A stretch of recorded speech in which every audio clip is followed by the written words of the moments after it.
આજે બરોડામાં એક પૂર્વ નિર્ધારિત કાર્યક્રમમાં હાજરી આપવા આવવાનું હતું. તો જ્યારે વિવિધ જિલ્લામાં આ પ્રકારના કાર્યક્રમો હોય ત્યારે એ જિલ્લાની શાળા, ત્યાં ખાસ KGBV હોય તો એની પણ મુલાકાત, અને શિક્ષણ ક્ષેત્રે શું ઇનોવેટિવ કરી શકાય અને અત્યારની એક્ઝિસ્ટિંગ સિસ્ટમ છે એમાં વધારે સારું કેવી રીતના કરી શકાય, ઇન ટર્મ્સ ઓફ ઇન્ફ્રાસ્ટ્રક્ચર હોય, ઇન ટર્મ્સ ઓફ વધારે એના ટીચર્સના માધ્યમથી સારું શિક્ષણ કેવી રીતના મળે, એ પ્રકારની સુવિધાઓ ઉપલબ્ધ કરાવવી એ શિક્ષણ વિભાગની એક જે મહત્તમ જવાબદારી છે. એના ભાગરૂપે આજે શાળાની મુલાકાત લીધેલી છે. દુલાભાઈ કાક જે શાળા છે જે સમગ્ર ગુજરાતમાં એક પોતાનું આગવું સ્થાન ધરાવે છે અને ખૂબ આપણે ગૌરવ સાથે કહી શકીએ કે આ શાળાની મુલાકાત લેવી જોઈએ અને ગુજરાત સરકારની તમામ શાળાઓને ક્યાંક પ્રેરણા મળે એ પ્રકારનું મેનેજમેન્ટ ટ્રસ્ટીગણ દ્વારા, ત્યાંના સ્કૂલ મેનેજમેન્ટ આચાર્યશ્રી દ્વારા, SMC કમિટી દ્વારા અત્યારે થઈ રહ્યું છે. ત્યારે એની વિઝિટ કરી બાળકો સાથે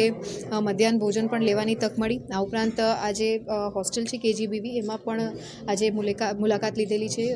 લગભગ 100 કરતાં વધારે દીકરીઓ અહીં છેવાડાના વિસ્તારથી આવી અને એજ્યુકેશનમાં પોતાનું ખૂબ સરસ યોગદાન જ્યારે આપી રહી હોય ત્યારે એ એમની રહેવાની વ્યવસ્થા શું છે, જમવાની વ્યવસ્થા શું છે, એ આખી એક ચકાસણીના ભાગરૂપે અત્યારે હોસ્ટેલની મુલાકાત પણ લીધેલી છે. આપણે સ્વાદ પણ કર્યો, કોઈ સુધારાની જરૂરિયાત લાગી રહી છે? ખાસ જે ગુજરાત અત્યારે જે સ્ટ્રગલ કરે છે કુપોષણમાં, એ કુપોષણને આપણે કાઉન્ટર કરવા માટે નાની ઉંમરથી જ ખાસ જે આપણા હેમોગ્લોબિનની વાત આવે, એવા જે સિમ્ટમેટિક એનિમિયા હોય, થેલેસેમિયા હોય, તો એને કાઉન્ટર કરવા માટે દીકરીઓને યોગ્ય આહાર અને યોગ્ય પોષણ મળે, પોષણયુક્ત આહાર આપવો ખૂબ જરૂરી છે, જે અહીંથી અપાઈ રહ્યો છે.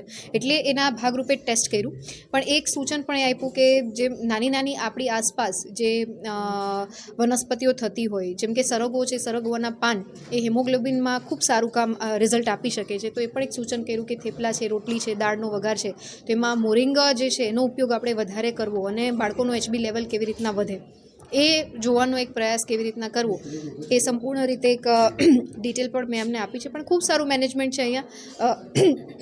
બહેનો દ્વારા જ આખી સિસ્ટમ ચલાવાઈ રહી છે અને દીકરીઓને નાની મોટી કંઈ પણ અસુવિધા ન થાય એના માટેની સંપૂર્ણ જવાબદારી અહીંથી સંભાળ લેવામાં આવી રહી છે. ત્યારે ઘર જેવું એક વાતાવરણ મળે એ અત્યારે મેં જોયું છે.